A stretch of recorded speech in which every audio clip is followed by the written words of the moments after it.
welcome back to the deep dive. Today we're taking a deep, really fascinating dive into a place you might not immediately connect with diamonds. We're talking about Kazakhstan. Yeah. Yeah, you'd think vast steppes, oil, gas, loads of mineral. Absolutely. Uranium, copper, rare earths. Yeah. It's incredibly rich. Right, it's the ninth largest country in the world. But diamonds, that's not really its claim to fame. And that's the central mystery we want to unpack today. Could this huge country actually be hiding, a secret underground diamond treasure, despite being pretty low profile in the diamond world right now? It's a fascinating question. It really is, like a riddle buried deep underground. And what's so interesting here is how the geological promise, this real historical potential, seems to have bumped up against geopolitical and economic realities for decades. So our mission today really is to be like mineral detectives.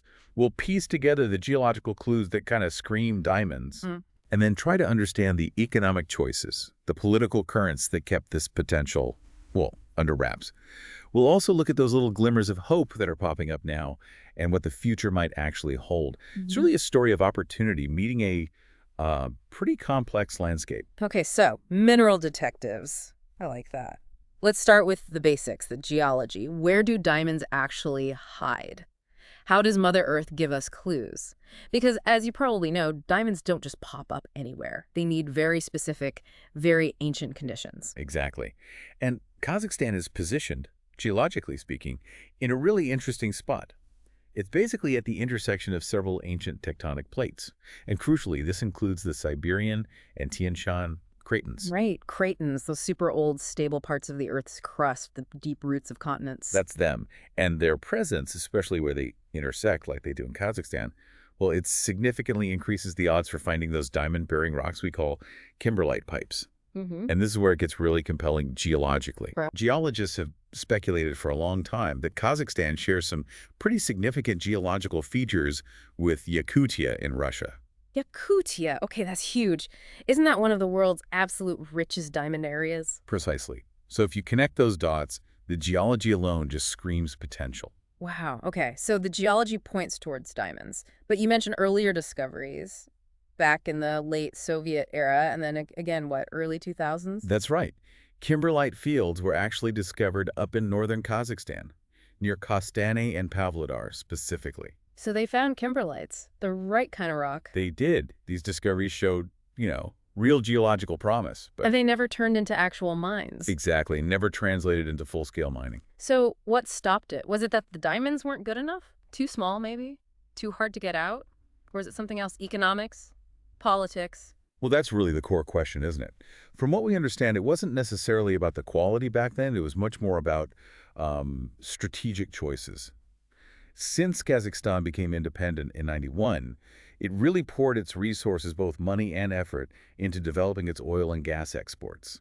That was a priority. Okay, so a focus on fossil fuels. That makes sense given their reserves. It does. And maybe Kazakhstan's whole post-Soviet economic model, which relied heavily on a few big state-backed companies, well, that might have created a kind of structural blind spot. How so? Well, having that kind of centralized control, while maybe good for stability in some ways, it might have actually stifled investment in other areas, especially riskier exploration, like for diamonds, which needs a lot of capital and specialized knowledge. So the focus on oil and gas basically sucked all the air out of the room for something like diamonds. Pretty much. It's a fascinating case study in how these big macroeconomic strategies can really shape what gets pulled out of the ground, or in this case, what doesn't. And you mentioned regional competition earlier. Russia's Rosa, the giant diamond company, is right next door, basically. Does their shadow loom large here? Oh, absolutely. Alros's presence in the region is undeniable. It's a global powerhouse. So is it like an either thing? If Russia dominates, there's just no room for Kazakhstan. Well, it's not necessarily an insurmountable barrier, but it's definitely a factor in the background. The more immediate reality, though, has been the lack of specific investment. Without really significant large-scale money going into exploratory drilling for diamonds, those potential reserves just stay potential. They remain unconfirmed, untapped. Right. The strategic decision to prioritize oil and gas simply meant that a deep dive into diamond exploration wasn't high on the agenda. So potentially vast wealth just left under the surface because the focus was elsewhere. That seems to be the story, yeah. Yeah. It wasn't just a lack of investment. It was a structural focus that kind of created this situation. Okay, but now, This is where, for me, it gets really interesting. Because despite all that history, the focus on oil, the shadow of Alarosa, things seem to be shifting a bit. We're seeing glimmers of hope now. Actual private exploration companies, you said, from Canada and Australia, they're starting to sniff around. Exactly. And that's significant. What's drawing them in now? Why Kazakhstan? Why diamonds? Why now? Well, these companies often specialize in what you'd call frontier exploration. They're used to taking on the higher risks involved in looking for deposits in new, unproven areas. They see that underlying geological potential we talked about, the potential that was maybe sidelined before. And they're finding things. You mentioned Kastanay region again. That's right. Geological surveys, some test drilling. They have confirmed diamond traces in kimberlite samples there. Traces. Okay, so not a giant sparkling discovery yet? Not yet. It's crucial to say there's no major commercial-grade diamond mine operating in Kazakhstan right now. But still, these aren't just whispers anymore. There's actual activity. Correct. And that brings a whole new dimension to the story, especially for the local communities in these areas. Ah, right. The impact on the ground. What does that look like? It's really a dual impact, as you might expect. On one hand, there's obviously a lot of hope for jobs, much-needed jobs, hope for investment in infrastructure, roads, schools maybe, and hope for diversifying the local economy, moving beyond just agriculture or whatever is currently there, especially in these often quite rural regions. That sounds like a huge potential positive. It is. But then on the other hand, it immediately brings up important questions, concerns even. Like what? Land rights, for one, environmental protection. Kazakhstan has these unique steppe forest ecosystems that are quite fragile. And how does this new industry fit with traditional livelihoods? How do you make sure it doesn't disrupt communities but actually benefits them? Yeah, the classic resource dilemma, opportunity versus responsibility. Exactly. It's about finding that balance, ensuring the benefits are shared and the land is protected. So, looking ahead then, what needs to happen for Kazakhstan to actually make the leap? To go from diamond traces and potential to being a real diamond-producing country?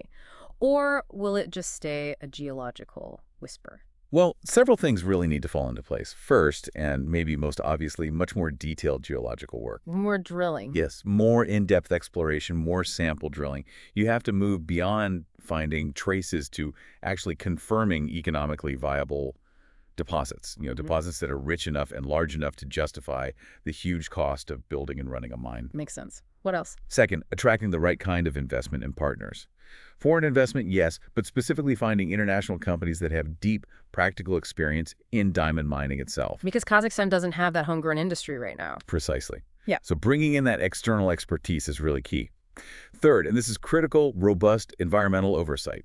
You absolutely have to protect those unique ecosystems we mentioned. Non-negotiable, really. Should be. And finally, technology could play a huge role. Things like advanced satellite imaging, AI for analyzing geological data. These tools could help unlock hidden resources more efficiently, maybe even with less environmental impact. It's interesting you mentioned that because it sounds like it aligns with what the government itself is trying to do. Didn't they launch some kind of strategy recently to diversify away from just oil? Yes, absolutely. Their 2020 mineral strategy plan, that's a really important signal. Because it suggests there's now a governmental will, a strategic push to support diversification and explore these other mineral resources more seriously. And that kind of government backing is fundamental if you want to attract the large-scale, long-term investment needed for something like diamond mining. So the government policy shift could be a major catalyst then. It really could be. And think about the bigger picture, the regional significance. Right, back to Russia and Alarosa. Exactly. In a region where Russia has been the dominant player in diamonds for so long, if Kazakhstan did successfully enter the scene, that could genuinely reshape the Central Asian resource economy. How? Well, for global markets, it could offer an alternative source of diamonds, potentially a more open or transparent source, especially if Kazakhstan really prioritizes responsible mining practices, ethical sourcing, environmental standards. That could be really appealing in today's market, couldn't it? It absolutely could. It would be a genuinely significant shift in global resource dynamics, potentially. Wow. Okay, so summing up, the diamonds might not be, glittering in Kazakhstan's hands yet. They're not in our jewelry boxes coming from there. Not yet. But the seeds of opportunity, the geological clues, the shifting economics, they are definitely there, buried under the soil, just waiting perhaps to be unearthed. And that leaves us, and leaves you listening, with a final thought to really chew on. How will this intricate dance play out? The dance between Kazakhstan's incredible geological potential, its changing economic strategies, the need for foreign investment and expertise, and, crucially, that commitment to protecting the environment and ensuring social responsibility. How will all those factors ultimately combine? What will finally determine if Kazakhstan's hidden diamond mystery gets unearthed for the world to see? What's going to be the tipping point?